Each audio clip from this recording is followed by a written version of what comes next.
Nothing is more American than pie. It's become such a national symbol of our food heritage that a familiar phrase was coined, as American as apple pie. Let's see what the past 100 years have had for us. Let's start this list off with a spectacular example of the goodness that a well-baked pie can bring into a person's life. Of course, we are talking about banana cream pies, which marked the start of the 1900s, a century that would transform America in every shape and way possible, not just in the kitchen.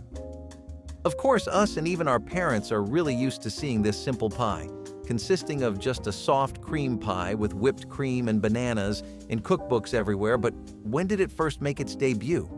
That would have been in 1901 in the Woman's Exchange cookbook, which actually had you use a baked pie crust instead and involved powdered sugar. You would bake it further in the oven just to soften the bananas and really let them melt into the pie for a bit.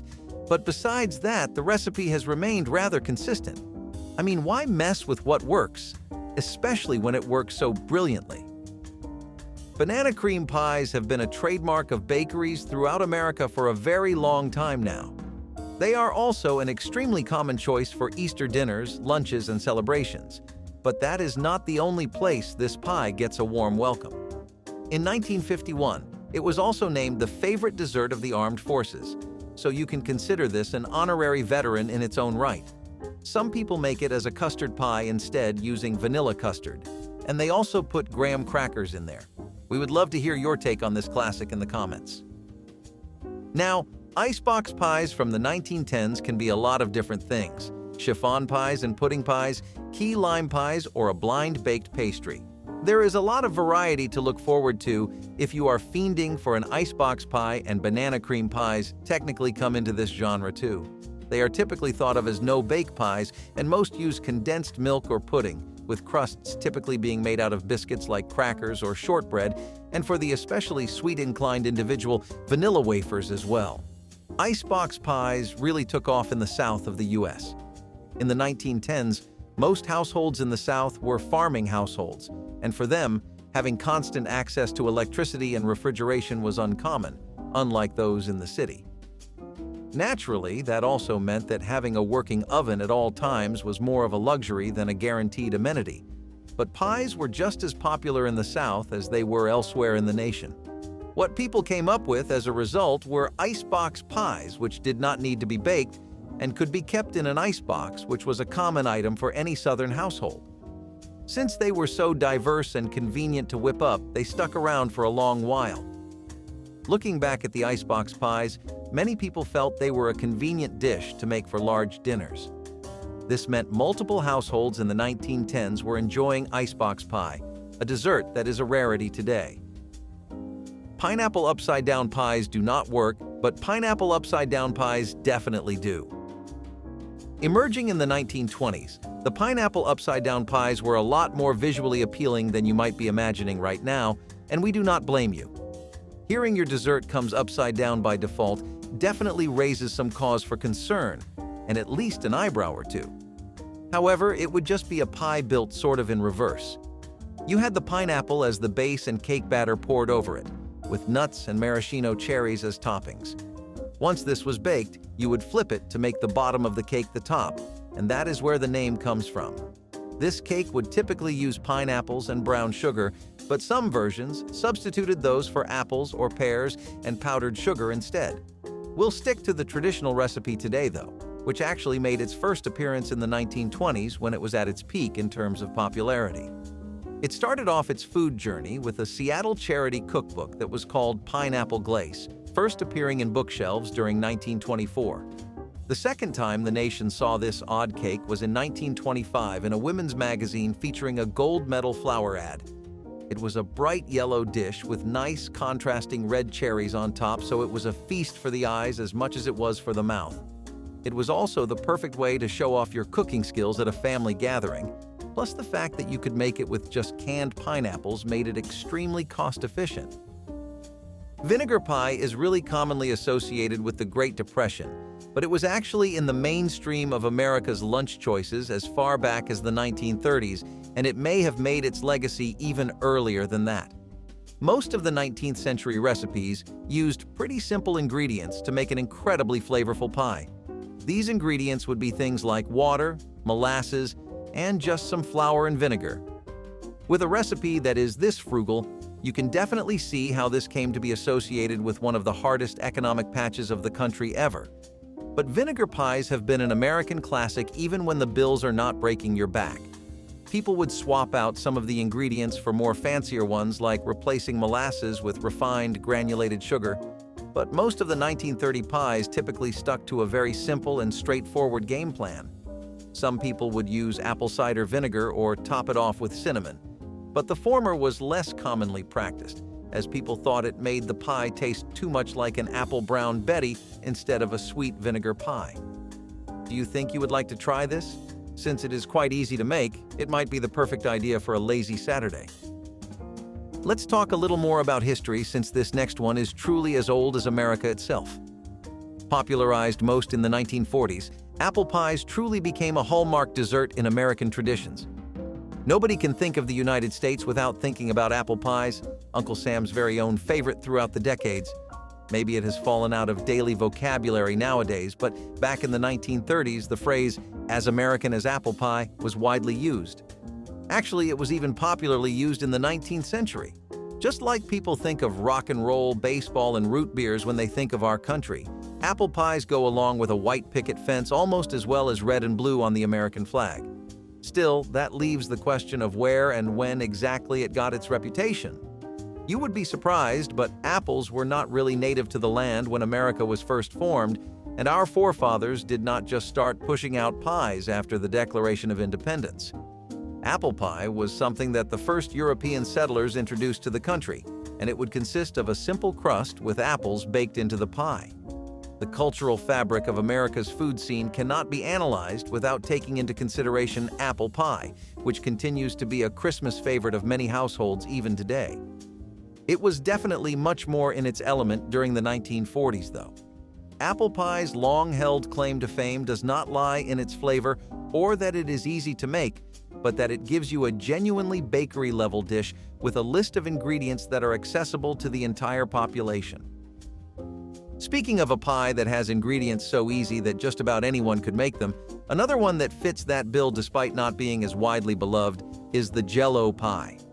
Now, the 1950s was a time filled with variations of different Jell-O recipes, and this pie was no different. All you need for this dessert are some graham crackers, whipped cream, and cherry Jell-O.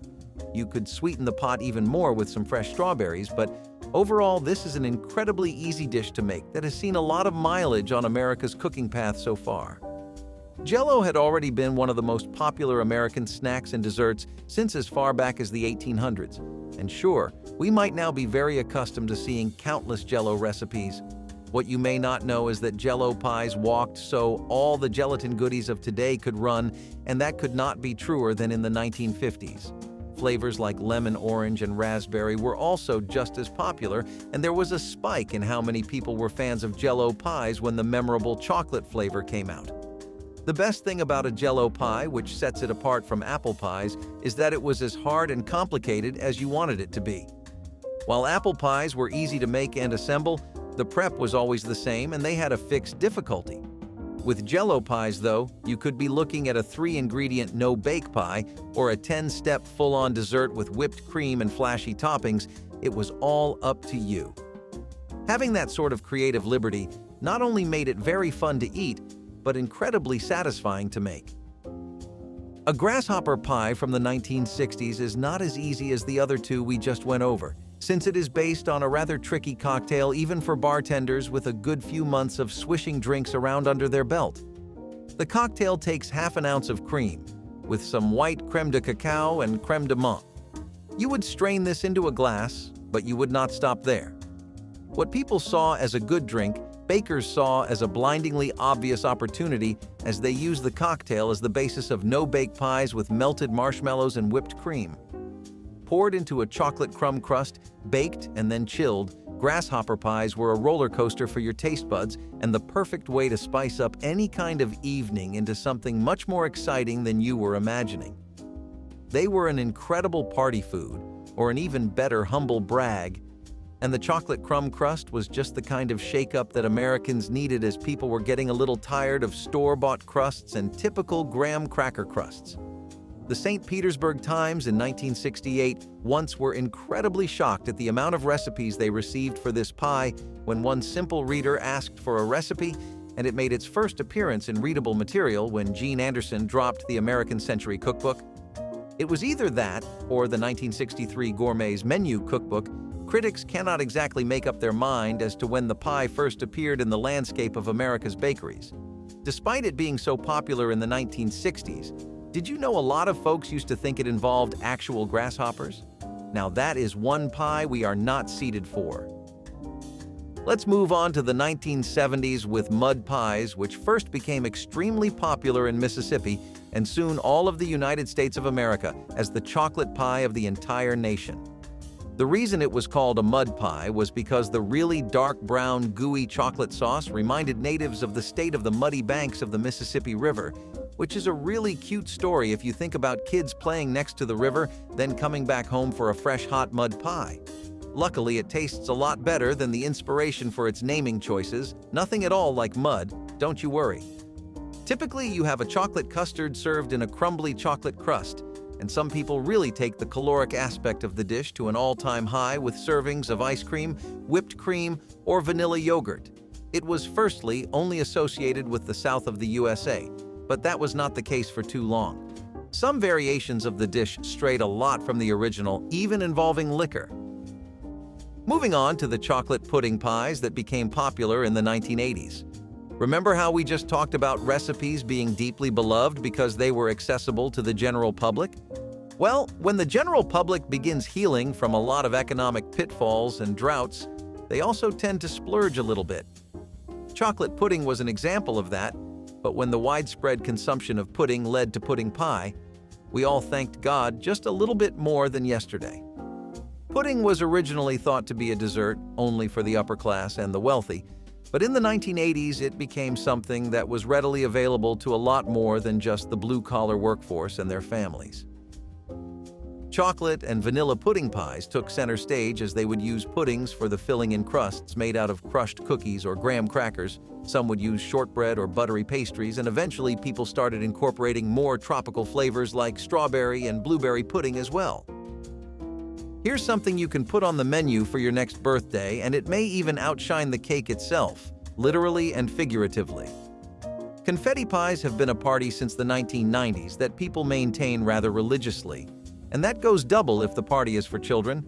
This is because of all the sprinkles used in the cake, which give it the colors of the rainbow more or less, or for a less imaginative comparison, the illusion of confetti, hence the name. The batter of this cake is either golden, white, or yellow to help with the appearance, and the sprinkles are mixed into the batter before baking so that when it does bake, they pop and spread out over the batter. It actually makes for a really cheery-looking dessert, and as you may have guessed, it takes a lot of vanilla to pull this off. You should definitely check your extract supplies if you are thinking about whipping this up.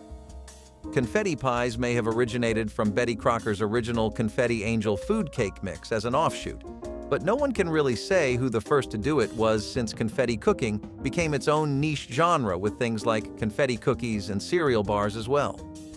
This meant that everybody could enjoy a slice of this heavenly pie in any variation. This is most likely why this pie has had no trouble lasting through the ages. Mini pies from the 2000s were made for when you wanted a pie but did not want to deal with all of the effort, or for when you did not have the stomach or the fridge space for a full dish. Mini pies tend to be equal to 6 inches in diameter. You could pick these up for a couple of dollars, and mini apple pies with cinnamon were some of the hottest pie trends to ever grace America's memories recently. You may actually have grown up with these, as they were quite the hot topic in the 2000s, especially for cheat days. We all want to keep our deficit going, but sometimes a satisfied sweet tooth tastes a lot better than skinny feels. This pie definitely will make you feel that way, as you could just about turn any baked pie you have ever had into a mini pie. All you needed were tiny single crusts, and you could even make mini Jell-O pies. Think of them like the desert equivalent to pan pizzas or single patty burgers. Okay, maybe not burgers, but you get the picture. They were designed to be easy to eat and quick to make, and they fulfilled that purpose well. One of the things that made this dish such a people's champion was the need to chill it for a few hours, which meant that you could make it hours in advance with it still being fresh by the time you needed to serve. Lastly, the 2010s were a time marked by health consciousness and a focus on ensuring that everyone could participate in activities like eating. If you got to the end of this list without even a single pie that you could eat, or if you did want to eat many of them, but found yourself unable to because of some pesky allergies, then we are glad we are ending it this way specifically for viewers like you. Allergen-friendly pies were all the rage in the 2010s, especially as food allergies became better understood, leading to the rise in allergen-friendly foods. As a result, we had pies that now used wholly gluten-free pie shells and organic cane sugar, or rice flour, as well as vegan butter. A strong focus on all natural ingredients that had very little tampering done to them also made people go for them even if they did not have allergies just because they seemed healthier. You could make a sick apple or chocolate mud pie with these, and it would pass just as well as any other baked goodness you have had. That's 100 entire years of pies in America. We definitely have had a lot of changes to taste palates throughout the years. Let us know which pie stood out to you the most.